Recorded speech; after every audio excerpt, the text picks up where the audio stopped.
The other thing we've seen in the business is that crypto companies like Anchorage Digital, Circle, and Ripple have all taken different steps to join banks.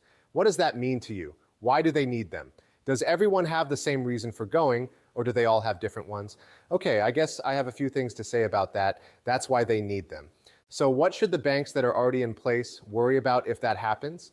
The reason they need them is that having a bank license gives you certain rights. You can take money in, you can do things that are fiduciary. If you're a national bank, you can do business in more than one state. You can do many things. You can't do those things in any other type of business. And you can't do that with any other license. That's why it's useful. They want to have the same power as JP Morgan.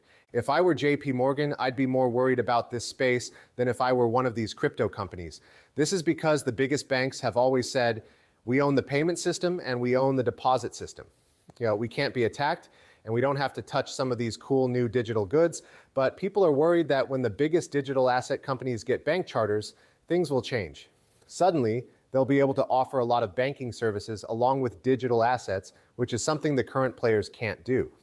Brian Brooks starts this video by telling us that big banks like JP Morgan should be worried because their control is ending quickly. Big tech companies like Ripple, Coinbase, and Circle will be able to do business with the Federal Reserve. If that happens and the monopoly falls apart, they won't be able to compete because they have the same rights and powers as any bank. Their technological edge is open for attack, and it's yours for the taking. The government will also get along well with these businesses, such as Ripple and Circle. The reason for this is that they can use trustless lines to take digital dollars and zip them anywhere they want. As you can see, the number one product, US debt, is just getting bigger and more useful. That's what we need. In light of this, the government now says, yes, we like Ripple. We need to do business with Coinbase and all of this other stuff. We need more people to borrow our money and use our loans. It's going down. You can't stop growth. You should know that banks will soon no longer have that control.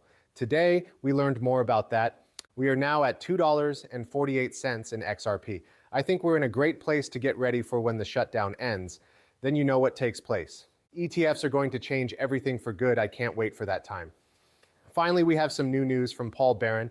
When it comes to crypto payments, the Fed changed the rules. It is now possible for stablecoin issuers to directly access Fed rails thanks to Governor Waller's new skinny master account design.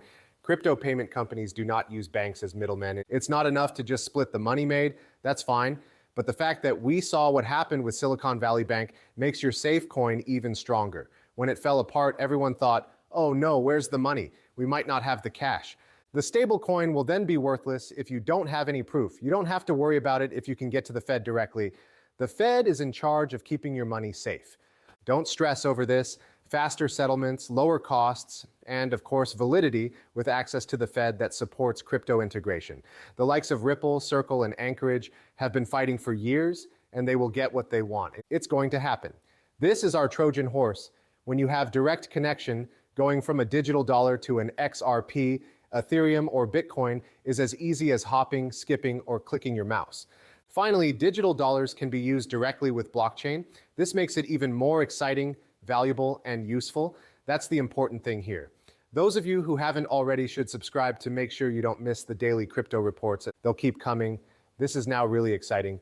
VT told us that the XRP Ledger smart contracts shown that they work. Of course, this is going to the DevNet so coders can test how it works. Once more, we don't want full smart contract functionality right on the main record because that could make things take longer, cost more, and so on. We want to keep things simple. I get it, but you need some utility here. That is, you might want to add a small new feature. A smart contract lets you do that. It could be used to connect to other groups, make stable coins, or anything else. They're getting close to what we need. As soon as this is on the DevNet, they can try it and see if it slows down performance or causes any other issues. If everything looks good, we'll write this down and you'll have the EVM sidechain for your small, full smart contract capability suite. That is wonderful. Also, when we get it on the main net, it will change everything. To go over this one more time, we'll get there. If only we can connect other chains and mint and burn stable coins like we need basic smart contract functions and programming. This is where the filings for the $1 billion XRP SPAC that's going to be launched by Only North SPAC were put so that possible investors could see what the deal was. The XRP army is one of the things you'll see here. For investors and users alike, You're one of the most important parts of this ecosystem. You know that value, and the blockchain can't exist without people. And of course, they bring out the things you also like. They talk about some of the people who have a lot of impact and are really into this. I'll try to make this bigger. And on X, a lot of our favorites, right? But you see Crypto Eddie, who is one of the best players on X and U. Then over at YouTube, Crypto Eddie was found to be the leader in this billion-dollar SPAC. Why XRP is so important? Crypto Eddie rules YouTube on both sides, and it doesn't get any better than that. Also, it's true. Really, come on. That's the best you can do. Okay? Paul says that Bitcoin will reach its highest point sometime in 2026 at the end of a 5-year run. Hey, I'd like that more than it's already topped. The market is going back to a bear market. It's been 4 or 5 years since I last checked, but I think he's right. I believe we will reach our highest point here in early 2024. I also think that the end of this year will be very exciting. I think we'll see how it turns out.